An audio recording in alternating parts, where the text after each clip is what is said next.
All right, quick check on the DJI Power 1000 V2.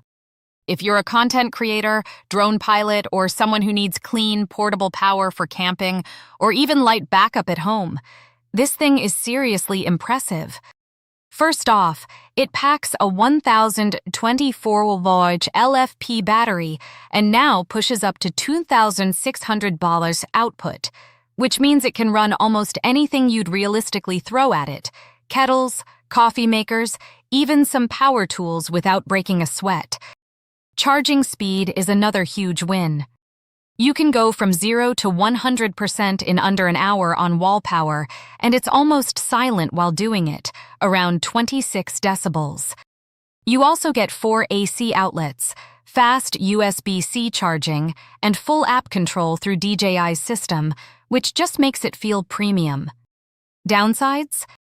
It's a bit heavy and the price isn't budget, but honestly, for what you're getting, this is one of the most refined portable power stations out there.